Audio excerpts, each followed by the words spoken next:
Happy Friday, everybody. Welcome to LeGrand Stereo and Music, my place of work, if that's what you want to call it. I've had the great pleasure to be working on a 1955 Fender Lapsteel guitar. And we're doing guitar lessons behind me here, so you're hearing that over my voice. They're playing nice and loud in there.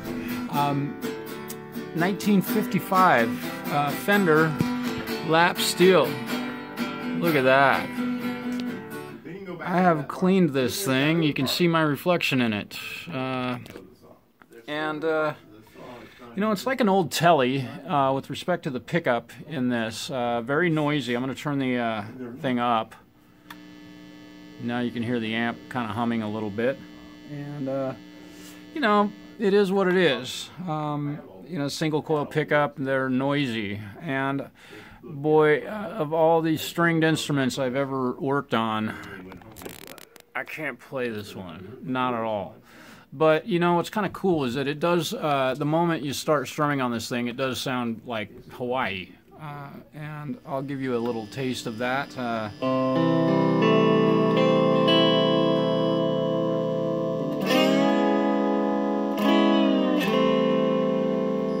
Sound like an old movie from the 50s, the Hawaii stuff, Elvis and that.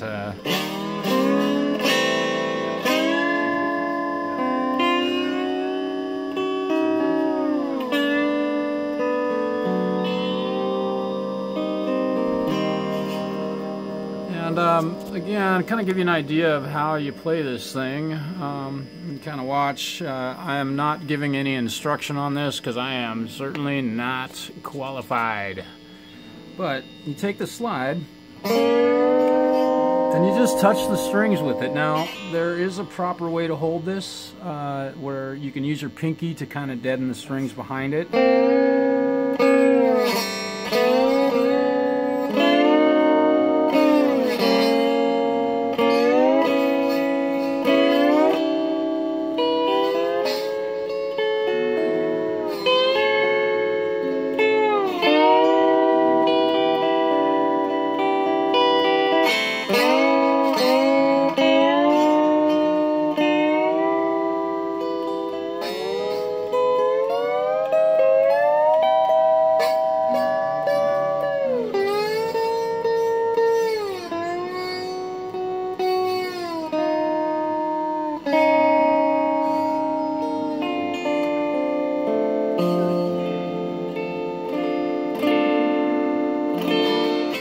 Same controls as a guitar, volume and tone controls, only these ones are clean now. Again, a 1955 Fender Lapsteel. Looking at these online, they're going in the neighborhood of $1,200 to $1,300 and for an instrument built in 1955, to me that seems very inexpensive. It is really an honor to get to work on vintage equipment like this, even though it's a lap steel that is virtually useless to me as a musician.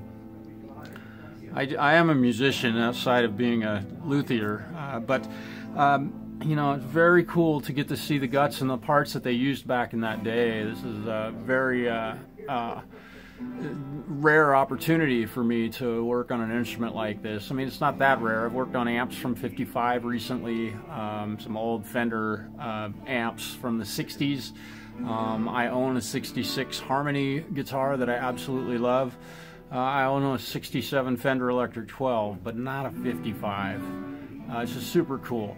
You know, and I'm lucky enough to work at a place where the owner of this business has a 1952 Fender Telecaster. It's probably the most iconic guitar ever, and I get to touch that one once in a while. In fact, I could go grab it right now and play it if I wanted. I usually ask. Anyhow, the 55, again, I'll give you a good look at it. You know, pull the camera off here and take some, get some close-up video of this thing so you can get an idea really of what this thing looks like as it is. I'll go ahead and unplug it. So here is the instrument up close. Very, very cool. I don't think it's a situation where the only place you'll ever see one of these is in a you know, a glass case. It's not like a 59 Les Paul or anything like that. But really cool to see one of these. I'm really lucky to get to work on an instrument like this. This belongs to a gentleman named Al McLeod, who, in my opinion, is one of the best slide players. Not even in my opinion, man. It's a fact. That dude on a slide guitar is amazing. And he plays bass in the Wasteland Kings, a local band out of La Grande. Just an amazing lineup of musicians.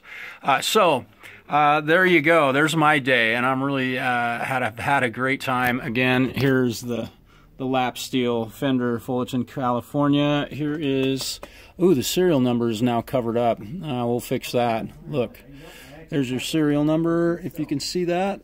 I hope you can see that. Maybe now. Maybe it's upside down. I don't know. Anyhow, peace. Wait.